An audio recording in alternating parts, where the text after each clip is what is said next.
전능하신 하나님 주께 감사드리세. 날 위해 이 땅에 오신 독생자 예수, 나의 왕과 뜻하게 주를 사랑합니다. 날 위해 이 땅에 오신 독생자 예수. 사랑하는 서민교회 성도 여러분, 오늘 하루도 주님의 은혜 아래 기쁘고 행복한 하루 보내셨습니까? 저도 주님의 은혜 가운데 행복한 하루를 보내었습니다. 그런즉 누구든지 그리스도 안에 있으면 새로운 피조물이라. 이전 것은 지나갔으니 보라 새 것이 되었도다 라는 이 말씀처럼 하나님께서는 오늘 하루의 시간을 통하여 여러분과 저를 더욱 새롭게 빚으셨으리라 확신합니다. 하나님께서 바벨탑을 쌓은 사람들을 흩으실 때 하나님께서는 그들의 언어를 혼잡케 하심으로 서로의 말이 통하지 않게 하셨습니다. 서로의 말이 통하지 않았다고 하는 것은 그들의 생각이 달라졌다는 것을 의미합니다. 생각이 다르면 서로 의견이 갈라지게 되고 미움과 불신이 발생하게 됩니다. 결국 그들은 여러 민족과 족속으로 나누어져서 흩어지게 되었습니다. 하나님께서는 언어의 불일치를 통해 인류가 악한 일에 하나 되는 것을 막으셨습니다. 그리고 나서 하나님께서 하시는 특별한 일이 나타나게 되는데 오늘 창세기 12장 1절에서 2절 말씀을 통해 하나님께서 아브라함을 불러내시는 장면을 우리는 확인해 볼 수가 있습니다. 여호와께서 아브라함에게 이르시되 너는 너의 본토 친척 아비집을 떠나 내가 네게 지시할 땅으로 가라. 내가 너로 큰 민족을 이루고 네게 복을 주어 내 이름을 창대케 하리니 너는 복의 근원이 될지라. 아멘. 하나님은 아브라함을 통해서 모든 족속에게 복을 주시겠다고 선포하셨습니다. 아브라함은 모든 족속에게 복이 흘러가는 통로입니다. 하나님께서 아브라함 한 사람을 통하여 모든 민족에게 복이 흘러가도록 계획하신 것입니다. 여러 사람을 통하지 않고 하나님께서 오직 아브라함 한 사람을 통하여 복의 근원이 되겠다라는 말씀을 주시고 계시는데 어떻게 하나님은 이런 엄청난 말씀을 하실 수 있으셨을까? 이것은 하나님만이 가진 그분의 고유한 능력 때문이라고 할 수 있습니다. 제가 창세기 12장 1절에서 3절까지 말씀을 다시 한번 읽어볼 테니까 하나님께서 내가 라고 하는 말을 몇 번이나 반복해서 말씀하시는지 여러분 한번 세어 보시기 바랍니다. 여호와께서 아브라함에게 이르시되 너는 너의 본토 친척 아비집을 떠나 내가 네게 지시할 땅으로 가라. 내가 너로 큰 민족을 이루고 네게 복을 주어 내 이름을 창대케 하리니 너는 복의 근원이 될지라. 너를 축복하는 자에게는 내가 복을 내리고 너를 저주하는 자에게는 내가 저주하리니 땅의 모든 족속이 너를 인하여 복을 얻을 것이니라 하신지라. 여기 보시면 여호와께서 내가 라는 말을 4번씩이나 반복하고 있음을 우리는 보게 되는 것입니다. 하나님께서 아브라함 한 사람을 통해서 모든 민족에게 복이 흘러가도록 하겠다는 이 말씀은 그분의 능력에 근거한 것이었습니다. 하나님은 내가 라는 말로 하나님 자신을 강조하고 있습니다. 하나님께서 무엇을 하실 수 있는지, 하나님께서 아브라함 한 사람을 통하여 어떠한 역사를 일으킬 수 있으신지 라고 하는 것들을 보여주고 있는 것입니다. 아브라함이 대단한 인물이어서 그를 통해서 모든 민족에게 복이 흘러가겠다라고 말씀하는 것이 아니라 하나님께서 아브라함을 복의 통로가 되게 하셔서 그 일을 이루실 만큼 하나님은 위대한 능력을 가지신 분이시라는 사실입니다. 하나님께서 그분의 꿈을 성취시키기 위하여 누군가를 부르고 선택하는 권한이 철저하게 하나님께 있음을 보여주고 있는 것입니다. 이스마엘이 아브라함의 첫 아들임에도 불구하고 하나님은 그를 믿음의 족보에서 제외시켜 버리셨습니다. 또한 하나님은 이삭의 두 아들 에서와 야곱 중에서도 장자 에서 대신 야곱을 선택하여 그분의 역사를 이어가시는 모습을 볼 수 있습니다. 그러므로 하나님의 선택은 혈통이나 서열에 있지 않고 전적으로 하나님의 주권에 있음을 알 수가 있는 것입니다. 하나님께서 아브라함을 선택하시면서 요구하신 것은 땅의 모든 족속들을 향한 복의 통로가 되라라는 것이었습니다. 자, 그렇다면 아브라함은 어떻게 복의 통로가 될 수 있었는지 살펴보고 우리도 하나님께 쓰임받는 복의 통로가 되기 위하여 어떻게 해야 하는지 한번 살펴보는 시간을 갖도록 하겠습니다. 창세기 12장 4절의 말씀입니다. 이에 아브라함이 여호와의 말씀을 쫓아갔고 롯도 그와 함께 갔으며 아브라함이 하란을 떠날 때에 그 나이 75세였더라. 축복의 통로가 될 수 있는 첫 번째 비결은 하나님의 말씀을 쫓아가는 것입니다. 아브라함은 비록 갈 바를 알지 못했으나 여호와의 말씀을 쫓아갔다라고 성경은 기록하고 있습니다. 아브라함은 하나님의 부르심을 듣고 그분의 말씀을 쫓아간 것이지 다른 어떤 것을 쫓아가지 않았다고 합니다. 눈에 보이는 어떤 뚜렷한 증거를 보고 간 것이 아니라 하나님께서 말씀하셨으니 그 말씀에 순종해서 간 것입니다. 얼마나 귀한 믿음입니까? 그래서 로마서 4장에서 바울은 아브라함의 믿음을 바라볼 수 없는 중에도 바라보고 믿고 달려간 믿음이라고 언급하고 있는 것입니다. 한마디로 말해 아브라함은 하나님의 말씀을 그의 행동의 절대 기준으로 삼았던 것입니다. 여러분, 해바라기가 어느 곳에 있든지 항상 태양을 향하여 그의 태도를 고정시킨다고 합니다. 우리 서면교회 성도님들도 태양을 향하는 해바라기처럼 언제나 하나님을 향하는 모습으로 살아가시기를 간절히 바랍니다. 아브라함은 사람보다 하나님의 말씀을 더 절대적으로 신뢰한 사람이었습니다. 아브라함은 현실보다는 미래를 더 많이 생각하는 사람이었습니다. 그리고 아브라함은 언제나 자신의 계획이나 생각보다 하나님의 뜻과 계획을 더 잘 따른 사람이었습니다. 그래서 부조와 선지자 126페이지에는 이렇게 기록되어 있습니다. 그는 부르심에 순종하기를 주저하지 않았다. 그는 약속의 땅에 관하여 묻지 않았다. 곧 토지가 비옥하고 기후가 건강에 적합한지, 그리고 그 지방은 유쾌한 환경을 제공하며 재물을 쌓을 기회를 줄 것인지 묻지 않았다. 하나님께서 말씀하셨으므로 그분의 종은 순종해야 하였다. 그에게 있어서 이 세상에서 가장 행복한 곳은 하나님께서 그로 있기를 원하시는 곳이었다.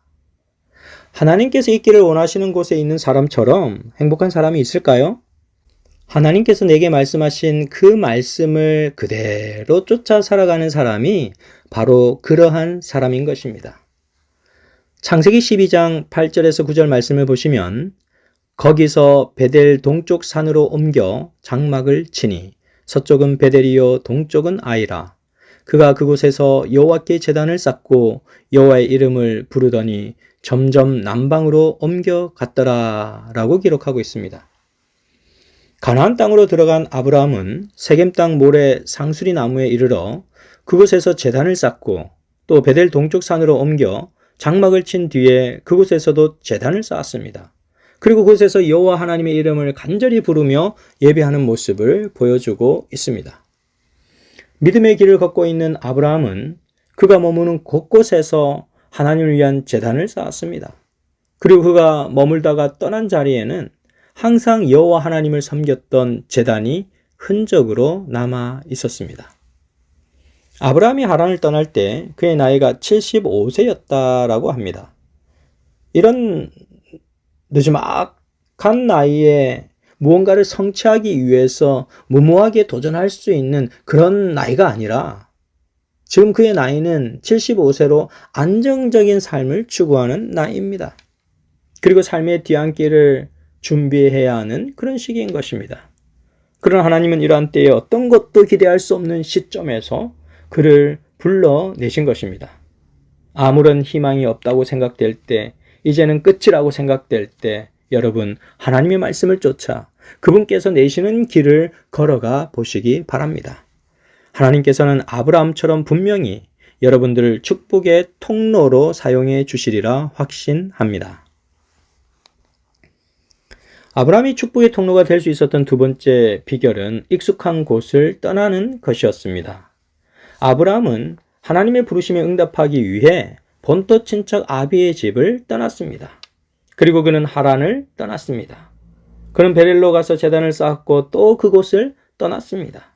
믿음의 삶은 떠나는 것에서 출발합니다. 죄에서부터 떠나고, 게으름에서부터 떠나고, 불순종에서부터 떠나고, 실패의 자리에서도 떠나는 것입니다. 아브라함에게 있어서 고향과 친척과 아비의 집은 언제나 그에게 힘의 원천이었고 그가 기댈 수 있는 대상이었습니다. 내가 어려울 때 인간적으로 가장 쉽게 의지할 수 있는 곳이 바로 그러한 장소인 것입니다. 그러나 우리가 익숙한 곳, 쉽게 도움을 얻을 수 있는 그런 곳에서 떠날 때 우리는 정말 하나님만을 바라보며 기도할 수밖에 없습니다. 하나님의 도우심을 구할 수밖에 없습니다. 전혀 예상치 않았던 곳에서 하나님의 축복을 경험하는 그런 기적들이 일어나게 되는 것입니다. 때로는 우리가 사람의 영향을 너무 많이 받지 않도록 하시기 위해 하나님께서는 때때로 가깝게 지내던 사람들과 멀어지게도 하십니다. 익숙한 것과 결별하게 하시는 것입니다. 부저 선지자 127페이지에 보시면 이런 말씀이 있습니다.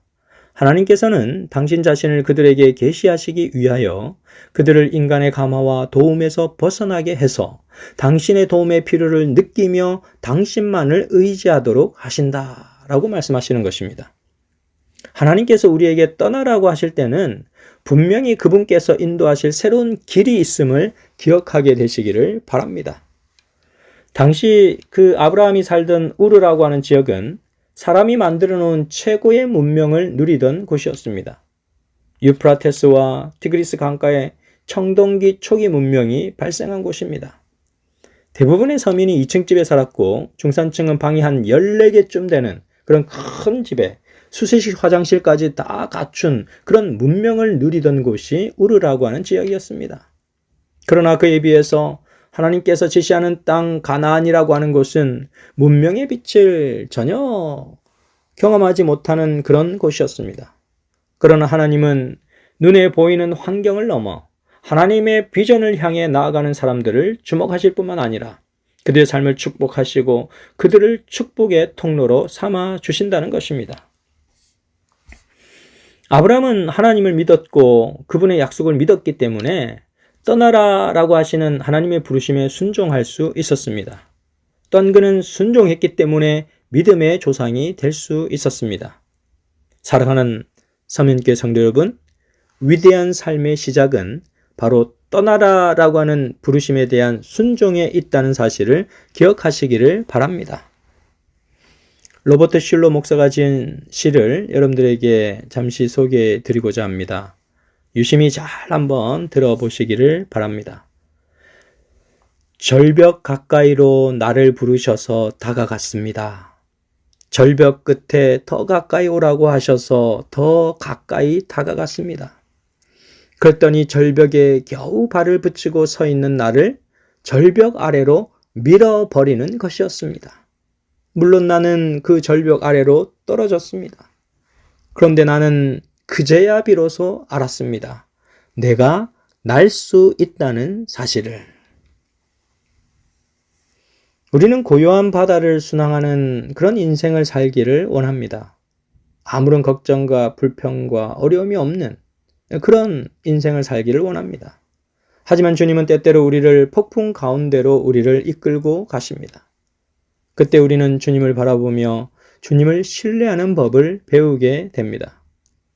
그렇게 되면 우리가 겪는 상황에서 달라진 것은 아무것도 없다 할지라도 상황을 바라보는 나의 믿음과 태도가 달라지고 정말로 하나님께서 주시는 큰 축복 가운데 우리가 믿음의 길을 걸어갈 수 있음을 경험하게 되는 것입니다. 결국 우리가 맞이하는 그 어떤 상황 가운데서도 우리는 하나님을 예배하는 사람으로 서게 되는 것입니다. 믿음으로 영원한 것을 바라보고 더 가치 있는 것을 위해서 나의 익숙한 자리를 떠날 수 있는 것이 바로 믿음이라는 사실을 꼭 기억하게 되시기를 간절히 바랍니다. 그래서 때때로 저도 저의 자녀들을 생각하거나 또 친구들을 생각할 때 참 좋은 친구들, 그리고 참 사랑스러운 나의 아들들, 그렇지만 그들이 정말로 하나님의 자녀로서 훌륭한 믿음을 갖기 위해서는 때때로 하나님 그들에게 고난과 아픔을 경험하게 하여서라도 하나님 앞에 굳게 서는 믿음의 자녀가 되게 해달라고 기도하는 때가 있습니다. 지금까지 익숙해 있던 잘못된 습관들, 불순종의 태도들, 희생하지 않고 받으려고만 했던 마음들, 이기적이고 어리석은 행동들, 그 모든 것들로부터 떠나게 되시기를 간절히 바랍니다. 참으로 하나님의 축복을 누리며 그 축복을 나누어주는 인생이 되기 위하여 더 높은 부르심을 향해 믿음의 발길을 한 걸음씩 한 걸음씩 더 바짝 내디게 되시기를 간절히 바랍니다. 안전에 대한 유혹을 과감하게 떨쳐내고 하나님의 부르심에 단순하게 순종하며 나아갈 때 하나님은 우리를 세상을 축복하는 통로로 사용하게 하실 것입니다. 여러분과 제가 그 일에 쓰임받는 주의 종이 되시기를 간절히 바라면서 오늘 말씀을 줄이도록 하겠습니다.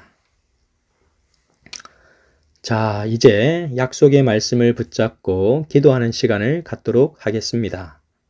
첫 번째는 5월 10일 안식일에 어린이 봉헌식이 있습니다. 저희 교회에 2명의 어린이가 봉헌식을 할 예정인데요. 2명의 어린이들을 위하여 기도해 주시기를 부탁드립니다. 한 명은 강수영 장로님의 손자고 또 한 명의 어린이는 방혜정 집사님의 손자입니다. 두 손자들을 위해서 기도해 주시기를 바랍니다. 두 번째 기도 제목은 5월 16일부터 17일까지 중국 단동에서 선교 활동을 하고 있는 우리 김광철 선교사님을 모시고 주말 부흥회를 갖고자 합니다. 강사님과 강사님의 가족 그리고 섬기시는 교회를 위해 기도해 주시기를 부탁드립니다. 세 번째 기도 제목은 5월 23일부터 24일까지 정원익 목사님을 모시고 주말 부흥회를 가질 예정입니다. 감동적인 말씀과 또 은혜로운 시간들을 위하여 간절히 기도해 주시고 또 오시는 목사님과 사모님을 위해서도 기도해 주시기를 부탁드립니다.